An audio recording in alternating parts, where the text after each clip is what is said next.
और वचनों को भक्तों के बीच में यह जिज्ञासु भक्त हैं, इनको पिला करके कृतार्थ करने की कृपा करेंगे। बोलिए प्रेम से श्री सद्गुरु महाराज की जय।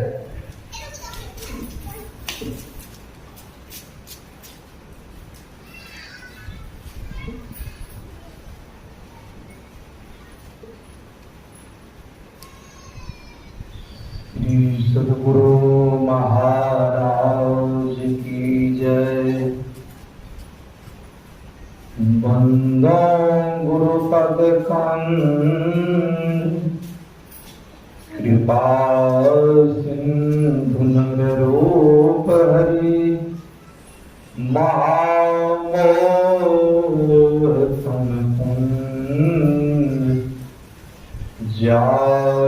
सुबचन रवि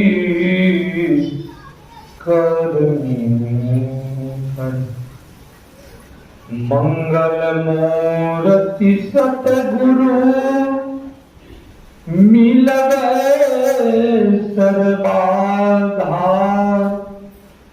मंगलमय मंगल करुण बिनपो बारंबार मेरा मुझ में कुछ नहीं, जो कुछ है प्रभु तो तेरा तुझको सौंपता। क्या लागत प्रभु। श्री सद्गुरु महाराज की जय। परमाराध्य आराध्य देव जी की श्री जुगल चरणों में कोटि सह नमन। मंचासन पूज्यपाद आचार्य स्वामी श्री पूर्ण चेतन जी महाराज की श्री जुगल चरणों में कोटि सह नमन। स्वामी विनय सागर जी महाराज की श्री जुगल चरणों में कोटि सह नमन। पूज्य दादाजी के श्री जुगल चरणों में कोटि सह नमन।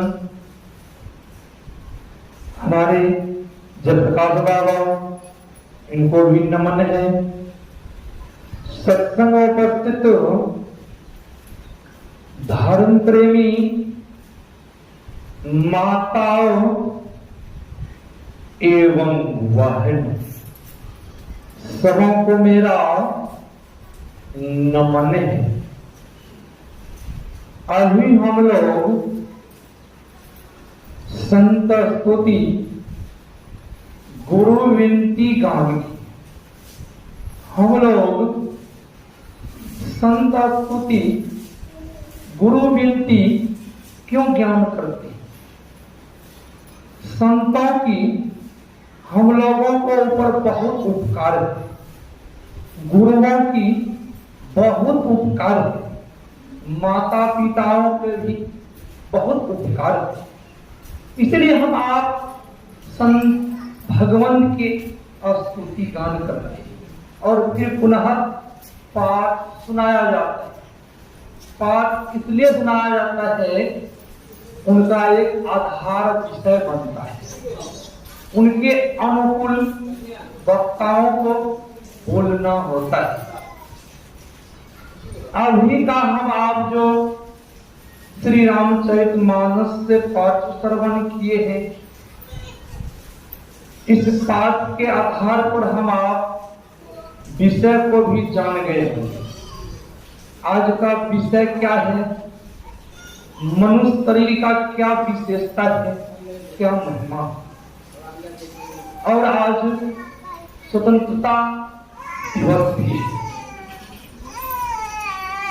स्वतंत्रता दिवस हम लोगों का भारत देश पहले गुलाम था, अंग्रेजों का शासन था। और हमारे करमचंद मोहनदास जी, महात्मा गांधी और सुभाष चंद्र बोस,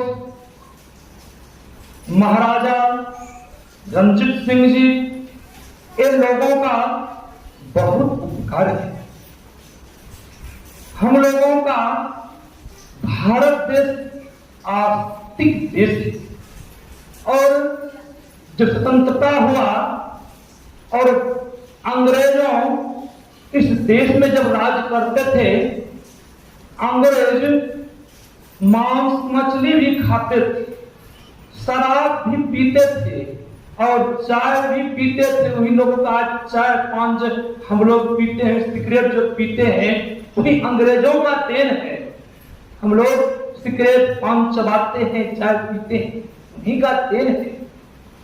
और हमारे पूज्य महात्मा गांधी जी कुछ नहीं खाते थे, कुछ नहीं खाते थे। उसकी पत्नी थी गांधी कस्तूरबा जी। जब कस्तूरबा जी बीमार हो गई तो महात्मा जी एक बड़े हॉस्पिटल में दाखिल किया और जब दाखिल किया तो डॉक्टरों ने कहा महात्मा गांधी जी से कस्तूरबा गांधी नहीं बच पाएंगी। तो महात्मा गांधी ने कहा क्यों नहीं बच पाएंगे डॉक्टर साहब? तो डॉक्टरों ने कहा इनको मीट मांस मछली खाना होगा तब ये बच पाएंगे। हमारे पूज्य महात्मा गांधी ने कहा मैं नहीं कुछ कर सकता हूं डॉक्टर साहब, ये तो खुद कस्तूरबा गांधी निर्णय करेगी, उसे करना क्या है।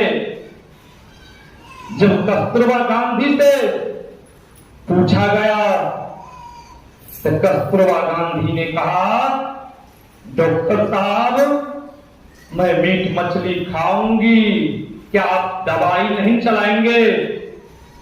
डॉक्टरों ने कहा दवाई तो खाना ही होगा तब ने आप स्वस्थ होंगे। कस्तूरबा गांधी ने कहा मैं मर जाऊंगी, मैं मीट मांस मछली नहीं खाऊंगी। ऐसा प्रण किए और कस्तूरबा गांधी धीरे धीरे स्वस्थ हो गई। और महात्मा गांधी जी मीट मछली नहीं खाते थे, अंग्रेज शराब पीते थे, मीट मछली खाते थे। और हमारे महात्मा गांधी जी, सुभाष चंद्र बोस, महाराजा रणजीत सिंह और उनको इस भारत देश से भगा दिए। इनके प्रभाव से आज जो स्वतंत्रता दिवस पर झंडा फहराते हैं वह झंडा क्या है? झंडा क्या है?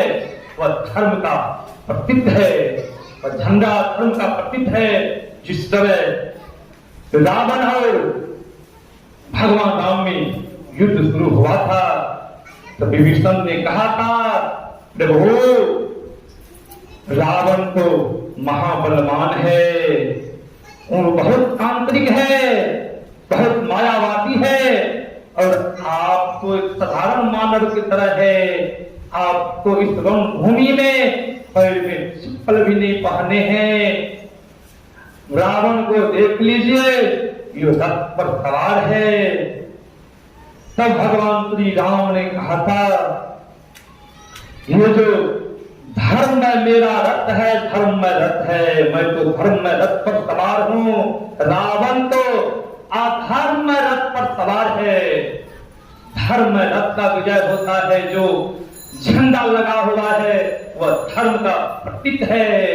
मेरा धर्म का प्रतीक है, भले मैं कुछ नहीं पाना हूं, मैं उस धर्म का रथ पर, उस धर्म पर झंडा को लगा रखा हूं।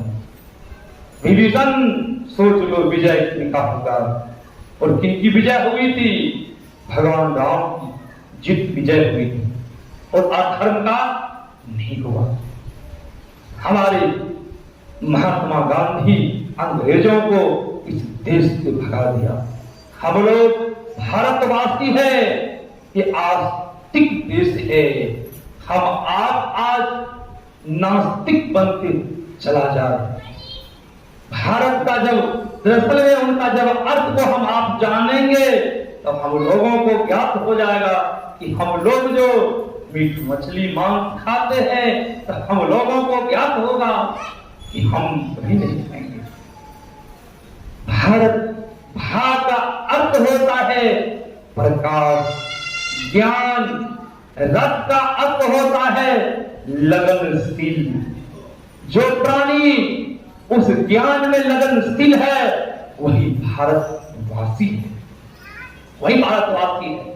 और हम लोगों को देश में ऐसे विद्यालय, महाविद्यालय से कि वह विद्यालय में बहुतों पुस्तक थी। महानंदा मैं भूल रहा हूं उस विद्यालय के नाम। ऐसे विद्यालय हमारे देश में थे। उसने बहुतों विद्यालय को जलाया गया, जला दिया।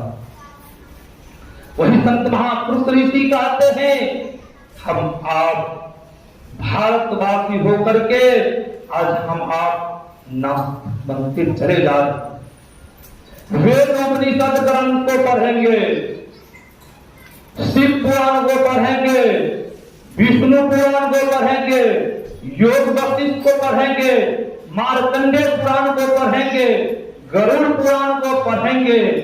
ऐसा कोई पुराण में वर्णन नहीं है कि मीट मांस खाने के लिए कहा है। आप कुरान शरीफ को पढ़ेंगे, बाइबल को पढ़ेंगे, ऐसे ऐसे जो अवतारी पुरुष हुए हैं सबों का निशाना एक, दो निशाना नहीं। वही हम आप अभी पाठ में सुन रहे थे। पाठ में हम आपने क्या सुना? साधन धाम मोक्ष कर द्वारा पाइन जेहि पर लोक सवार सो प्रसुख पावई सिर धुनि धुनि पछताई काल ही कर्म ही ईश्वर ही मिथ्या दोष लगे। साधनों का धाम है मोक्ष का द्वार। इस शरीर साधनों का धाम मोक्ष का द्वार। धाम का अर्थ होता है घर। इस शरीर को साधन का घर कहा दिया, मोक्ष का द्वार। वेद उपनिषद कार ग्रंथ सबों का कहना है ऐसा कोई शरीर नहीं बना है कि उस शरीर को साधन धाम कहा गया है। बना ही है तो एक मनुष्य का शरीर बना है, इसलिए इस शरीर को साधन धाम कहा गया है। इस शरीर में 5 ज्ञान इंद्रियां, 5 कर्म इंद्रियां है, 4 अंतरतः इंद्रियां, मन, बुद्धि, चित्त, अहंकार। संत महापुरुष ऋषि इस शरीर को बहुत प्रकार से वर्णन किया है। इस शरीर को कहीं कहीं ठाकुरवाणी भी कहा है। बिंदुनाथ महालिंगम विष्णु लक्ष्मी निकेतनम देहं विष्णु बाल्यम प्रोक्तम सिद्धिदम सर्वदेही नाम। इस शरीर को विष्णु मंदिर भी कहा है, शिवालय भी कहा है। फिर हम लोगों को क्या सज्जनों ज्ञात होता है ये शरीर शिवालय है, मंदिर है। कहेंगे महाराज ज्ञात नहीं होता है। क्या हम आप भौतिक धर्म के हैं, उपनिषद ग्रंथ को मानते हैं? कहेंगे मानते हैं। संत महापुरुष ने कहा है हम आप वेद उपनिषद ग्रंथ को मानते हैं, ग्रंथ की नहीं मानते। हम आप पिता को मानते हैं, पिता की नहीं मानते हैं। हम आप गुरु को मानते हैं, गुरु की नहीं मानते हैं। हम आप भगवान शिव को मानते हैं, भगवान शिव की नहीं मानते हैं। हम आप विष्णु को मानते हैं, विष्णु की नहीं मानते हैं। कि मतलब वाणी जो कह गए वेद उपनिषद को मानते हैं, वेद उपनिषद की वाणी जो है उनको हम आप नहीं मानते। जो वाणी को मानेंगे उनके आधार पर हम आप चलेंगे, कि उनको मानेंगे। उपनिषद ग्रंथ ने कार ने कहा है इस शरीर शिवालय है, जो मनुष्य इस शरीर पा करके और भगवान का भजन नहीं करता है, मनुष्य और पशु में कोई अंतर नहीं। उपनिषद श्रीमद् भागवत गीता उत्तर गीता में भगवान श्री कृष्ण ने कहा है आहार निंद्राभय मैं तुन्नंच समान मैं तत्व वसुधि नरानम ज्ञानम नरानाम अधिकम विशेषो ज्ञानहीनम पशुभि समान।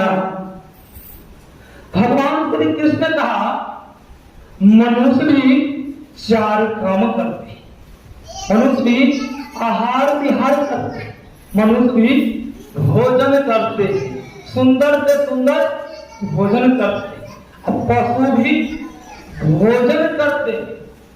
मनुष्य को भी भय डर लगा हुआ है कि मेरी मृत्यु हो जाएगी, और पशु को भी भय डर लगा हुआ है कि मेरी मृत्यु हो जाएगी। मनुष्य को भी भय है और पशु को भी भय है। मनुष्य भी सोते हैं और पशु भी सोते हैं। मनुष्य सुंदर घर में सोते हैं और पशु जैसे जगह सोते हैं। मनुष्य भी संतान उत्पन्न करते हैं और पशु भी संतान उत्पन्न करते हैं। और इससे आगे हम आप जब नहीं जाने, मनुष्य शरीर को पाया, इससे आगे जब भजन परमात्मा को हम अपना आप को नहीं जाना हम कौन है, तो पशु में मनुष्य में क्या अंतर रहा। पशु भी 4 काम करते हैं, हम लोग भी 4 काम करते हैं। पर महाराज गुरु महाराज जी कहा करते थे एक चिड़िया भी अपने बच्चे के लिए घोंसला बनाती है। घोंसला जिस तरह हम आप घर बनाते हैं, किनके लिए, बाल बच्चा के लिए, पुत्र के लिए, पुत्रियों के लिए। फिर जब बुढ़ापा अवस्था हम लोगों को आते हैं तो वही पुत्र घर से निकाल देते हैं। तो हम आप कहाँ वृद्ध आश्रम चले जाते हैं। बहुत तो ऐसे आश्रम बना हुआ है, वृद्ध आश्रम, वहां जाकर के लोग रहते हैं। हमारे गुरुजी भी सोचते हैं मैं भी वृद्ध आश्रम बनाऊंगा। क्यों? बहुत वृद्ध को दिक्कत होता है, बुढ़ापा अवस्था में दिक्कत आ जाती है। इसीलिए इन्होंने निर्णय किया संत मत में आश्रम तो बहुत है, वृद्ध आश्रम नहीं, वृद्ध आश्रम होना चाहिए। हम आप वृद्ध आश्रम चले जाते हैं, उस अवस्था में हम आपसे ध्यान पूजा स्मरण नहीं हो पाएगा। क्यों नहीं हो पाएगा? इंद्रियां शिथिल हो जाती है, शरीर में शक्ति बल नहीं होता है। हम लोगों का शरीर कमजोर हो जाता है, बैठते हैं ध्यान करने के लिए, देर तक हम आप नहीं बैठ पाते हैं। बहुत लोग कहते महाराज मेरा तो कमर में दर्द हो रहा है, घुटना में दर्द हो रहा है। क्यों? बुढ़ापा अवस्था भजन होने वाला नहीं। परम संत बाबा देवी साहब ने कहा था आप सिख बन के रहो या ईसाई बन के रहो या हिंदू बन के रहो या यहूदी बन के रहो, कोई भी मजहब कोई भी धर्म वाले बन के रहो, एक दिन भी अंतर धारणा किए बगैर नहीं लो। बाबा देवी साहब को कुछ भी बन के इस संसार में रहो। बहुत कहते महाराज हम तो शिव शिष्य है, शिव शिष्य भी बन के रहो, भगवान विष्णु के भक्त बन के भी रहो, एक दिन भी अंतर्धारणा किए बगैर मत रहो। अंतर्धारणा क्या है? वह जुक्ति कहाँ मिलती है? इसी सत्संग में वह जुक्ति मिलती है। वह जुक्ति क्या है? अभी हमारे विनय सागर जी महाराज सुना रहे थे कि शरीर के अंदर शरीर अपने अपने हाथ से 3.5 हाथ का शरीर है, और हमारे वैदिक धर्म में 33 करोड़ देवी देवता बताया गया है। संत महापुरुष ऋषि वेद उपनिषद ग्रंथ ने कहा है कि 33 करोड़ देवी देवता इस शरीर के अंदर में है। क्या हम लोगों को विश्वास होगा? जो आस्तिक है उनको तो विश्वास हो जाएगा, जो उपनिषद ग्रंथ को जो पढ़ते हैं उनको तो विश्वास हो जाएगा, जो नहीं पढ़ते हैं, जो नास्तिक है, उनको विश्वास नहीं होगा। संत महापुरुष ने जो हम आप बाहर में दर्शन करते हैं, बाहर में सगुण सकार दर्शन करते हैं, उस दर्शन से उद्धार होता है। क्या होता है? सुधार होता है उस दर्शन से, सगुण दर्शन से सुधार होता है। जो कोई अपने अंदर में उस भगवान शिव की पूजा करते हैं, अपने अंदर में घुसते हैं, उनका उद्धार होता है। भगवान शिव तो एक ही है, एक सगुण रूप है, एक निर्गुण रूप है। वह निर्गुण रूप शरीर के अंदर में 33 करोड़ देवी देवताएं हैं, और सगुण रूप बाहर में हर मंदिर में। सगुण रूप दर्शन करने से मानवों में सुधार आता है। क्योंकि महाराज सुधार कैसे आता है? क्या हम आप मंदिर जाते हैं वैदिक धर्म के? क्या हम आप कितने पवित्र होकर के मंदिर जाते हैं? नया नया वस्त्र पहन के जाते हैं मंदिर, कितनी श्रद्धा के साथ हम आप पूजा पाठ करते हैं। सुधार होता है कि नहीं होता है? सुधार होता है बाहरी मंदिर में। जो कोई अपने मंदिर में, निज मंदिर में, ईश्वरीय रूपी मंदिर में जो युक्ति जान करके चलते हैं, उनका उद्धार हो जाता है, उसकी मुक्ति मिल जाती है। जो उस निराकार निर्गुण शिव का दर्शन कर लेता है अपने अंदर में। इसीलिए बाबा देवी साहब कह रहे हैं, कोई भी मजहब धर्म बन के रहो, एक भी दिन अंतर्धारणा किए बगैर मत रहो, अपने अंदर में चलो, तब परम कल्याण होगा।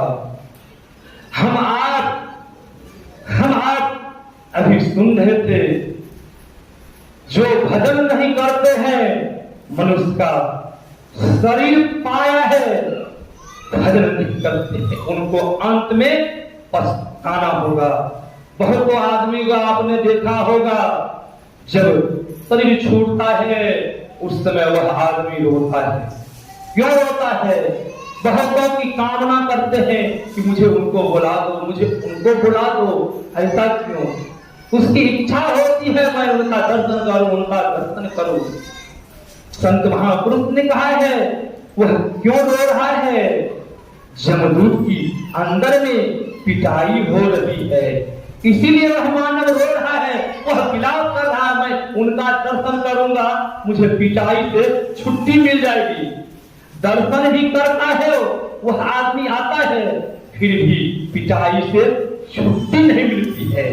क्यों नहीं छुट्टी मिलती है? वह तो कर्म जो किया था उसको कर्म के अनुसार याचना मिल रहा है, इसलिए पिटाई की छुट्टी नहीं मिल रही है। वह आदमी रो रहा है, विलाप कर रहा, बहुत आदमी कार है, मेरे पिताजी मरने के समय में रो रहे। और संत महापुरुष ने कहा है, मरने के समय में बहुत दुख होता है। जिस तरह हम लोगों को एक बिच्छू डंस मार दी, कितना दुख होता है। हम लोगों रास्ता सड़क राह चलते हैं, कहीं पैर में कांटा चुभ जाता है तो बहुत दुख होता है, बहुत कष्ट होता है। उनको किसी तरह से सोचते हैं आराम हो जाए, उस कांटा को निकालते हैं। संतों ने कहा, उपनिषद ग्रंथ ने कहा है, एक बिच्छू काटने में जितना दुख होता है उससे कई गुना दुख मरने के समय में 1000 बिच्छू डंस मारे गए एक साथ, तो कितना दुख होगा। और जन्म लेने के समय में भी संत महापुरुष ने कहा है, 1000 बिच्छू डंस मारता है। इसीलिए जब बच्चा जन्म लेता है तो बच्चा रोता है, इसलिए रोता है। क्या कोई सुखी पाकर, खुशियां पाकर के किसी को आपने देखा है कि रोते हुए? कोई नहीं रोते। खुशियां को पाकर के आदमी खुश होता है, दुख को पाकर के आदमी, भले मातबर से मातबर, बड़े से बड़े अमीर आदमी है, वह दुख को पाकर के रोते हैं, आंसू बहाते हैं। उस हालात में बच्चा दुख के हालात में रहते इसलिए रोते हैं। संत महापुरुष ने कहा है उस दुख से जब बचने के लिए चाहते हैं, मनुष्य का शरीर मिला है, इस शरीर बार बार नहीं मिलता है, शरीर बार बार नहीं मिलता है। 2 अरब वर्ष 84 लाख योनि में हम आपने चक्कर लगाया है। इसलिए कबीर साहब ने कहा है 184 भरम के पैर पे अटके जाए, अब की पासा ना करो, 84 जय विस्तार में था। इस चलाओ अब की बार विचार करो, 184 बहुत बार आपने भ्रमण किया है, अब की बार पासा को मोड़ लो, नहीं तो फिर 84 लाख में चले जाओगे, दुख होगा। हम आप बहुत प्रकार के शरीर को धारण किए हैं और वही संस्कार हम लोगों को भरा हुआ है। बहुत आदमी कहता है महाराज मन को भागता है, और बहुत आदमी को हम आप लोकाचारी भाषा में, सांकेतिक भाषा में कहते हैं क्या इनका स्वभाव जो है कुत्ता के जैसा है। बहुतों को हम आप कह देते हैं इनका स्वभाव जो है गधा के जैसा है। क्यों ऐसा कहते हैं? उनका स्वभाव प्रारब्ध का रहा है, ये कुत्ता की योनि से मनुष्य का शरीर पाया है। बहुतों को हम आप कहते हैं महाराज ये पुत्र जब से जन्म लिया है मेरे यहाँ कोई चीज की कमी नहीं है, संपत्ति की कमी नहीं है, ये तो देवता के समान है, संत के समान है। ऐसा क्यों कहते हैं? उनका प्रारब्ध का रहा है, वो पहले संत की और देवताओं के शरीर में था, वह वहां से इस लोक में आया है। इसलिए हम आप उनको देवता की तुलना देते हैं, अब किसी को पशु के बैल की तुलना देते हैं, कहते महाराज ये तो बैल के जैसा लग रहा है। ऐसा क्यों कहते हैं? उनका स्वभाव का रहा है कि पहले बैल के शरीर में था। भगवान बुद्ध ने सब भिक्षुओं को बैठा करके उपदेश कर रहा है। भगवान बुद्ध ने कहा भिक्षु मैं पहले जन्म में गधा बना था। क्या कहा भगवान बुद्ध ने? पहले जन्म में मैं गधा था, धोबी के यहाँ था, धोबी मेरे पीठ पर कपड़ा लादता था और कपड़ा लाद करके घाट पर ले जाता था। अब लोग धोबी का काम छूट गया, हम आप अपने खुद कपड़ा धोते हैं, प्रेस करते हैं। पहले धोबी ही कपड़ा धोते थे, प्रेस करते थे और कपड़ा दे आते थे। भगवान बुद्ध कह रहे भिक्षु से भिक्षु भजन नहीं करोगे बहुत दुख होगा। पहले जन्म में मैं गधा था, धोबी के घर में जन्म लिया था, गधा कुल में, और धोबी मेरे पीठ पर कपड़ा लाद करके घाट पर ले जाता था, कपड़ा धोता था, फिर पुनः कपड़ा लाद करके घर आता था। मेरे पीठ पर घाव हो गया था, बुरा हो गया था, फिर भी चंडाल धोबी कपड़ा लादना बंद नहीं करता था। फिर भी उस घाव में धोबी तो कपड़ा धोने में मस्त रहता था। एक कौवा आता था मेरे पीठ पर बैठता था और नोच नोच के खाता था। मुझे बहुत दुख होता था, मुझे बहुत दुख होता था, फिर भी धोबी नहीं छोड़ता था। एक रोज क्या हुआ भिक्षु, गांव समाज में कच्ची सड़क में कीचड़ हो गया। उस कीचड़ में मेरा पैर फिसल गया, धोबी तो कपड़ा लाद करके लेकर के आ रहा था, मैं वह कीचड़ में फंस गया। धोबी ने क्या किया मुझे नहीं निकाला, कपड़ा उठा करके घर लेकर के चला गया और जो भी सज्जन आता था मेरे पीठ पर चढ़ करके पार उतरता था। बहुत दिन तक मैं उस कीचड़ में दुखों को सहा। भिक्षु मैं बहुत दिन तक उस गधा शरीर में रहा, तब कुछ दिन के बाद मेरी मृत्यु हो गई। सज्जनों इस कथा से यही साबित होता है जब भजन नहीं करेंगे, कहीं बैल का शरीर मिल गया, गधा का शरीर मिल गया, क्या सज्जनों दुख होगा कि सुख होगा? बहुत दुख होगा, बहुत कष्ट होगा। मनुष्य का शरीर है, इस शरीर को संत महापुरुष ऋषि हम आप देखते हैं, विदेश जाते हैं न कि वहां जाने के लिए पासपोर्ट बनाना पड़ता है। वहां का सरकार का नियम है, जो बिना पासपोर्ट वीजा के वहां पर जब घूमेंगे विदेश में, जब पासपोर्ट वीजा नहीं रहेंगे उनको आतंकवादी घोषित कर देते हैं। उनको चौराहा पर सूली पर लटका कर बंदूक से मार देता है। क्यों? कहता है यह आतंकवादी है, चोर है, डकैत है, मेरा देश में आया है। तो जनों, क्या हम लोग, संत महापुरुष ने कहा है, इस शरीर जो है एयरपोर्ट है और नाम रूपी जहाज है। जो नाम मिला है वह क्या है? फ्लैट है। जो गुरु युक्ति बतला दिए है वही पासपोर्ट है। और बिना पासपोर्ट के जो मानव इस संसार में, हमारे समाज गुरुमा जी ने कहा है ना, यह परदेशवा काल के भेदवा। ये क्या है? परदेश है। इस परदेश में जब हम आप बिना पासपोर्ट लिए जब घूमेंगे, काल रूपी जमदूत कहीं आ गया, क्या कहेंगे? वह ये आतंकवादी है, इनको एक चौराहा पर सूली पर लटका के गोली मार दिया जाए। जनों, नरक में दिया जाए। वह गोली मारना क्या है? नरक में देना। क्या जिस समय गोली मारेंगे उस समय दुख होगा, सुख होगा? दुख मालूम होगा।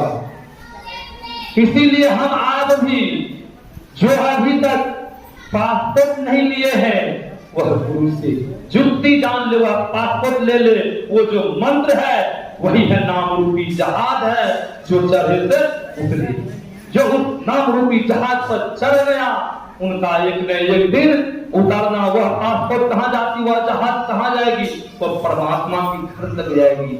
उस जहाज पर जिन्होंने चढ़ लिया, वह जहाज वाले जो गवर्नमेंट है, वह आपको कहीं इधर उधर एयरपोर्ट पर नहीं उतारेंगे। वह तो एक अच्छे निश्चित स्थान पर उतारेंगे जहां आपका परम कल्याण होगा। संत महापुरुष ऋषि ने कहा, जब बाहर देश विदेश में हम आप बिना पासपोर्ट के नहीं रह सकते, क्या हम आप इन भारत में घूम रहे हैं? क्या हम लोगों को पासपोर्ट वीजा नहीं चाहिए? हम लोगों को भी वीजा पासपोर्ट चाहिए। हम लोगों को अवश्य वीजा पासपोर्ट ले लेना चाहिए, तभी संसार में जहां कहीं भी घूमेंगे स्वतंत्र से घूमेंगे। नहीं, जब वीजा पासपोर्ट लिए तब क्या होगा? अधोगति हो जाएगी। वह जम रूपी आएंगे, आतंकवादी घोषित करके वह किसे लेकर के जाएंगे। और इसके वर्णन जब पढ़ेंगे गरुड़ पुराण, मार्कंडेय पुराण में बहुत विस्तार रूप से वर्णन है इसका। नरक का वर्णन बहुत विस्तार रूप से वर्णन है। इतना समय नहीं है, यही पर हम अपना वाणी को समय अधिक हो गया है। कुछ बाबा को अपना वाणी को एक विराम देता हूँ, कुछ बाबा को सुनेंगे तो विशेष लाभ होगा। बोलिए प्रेम से श्री सद्गुरु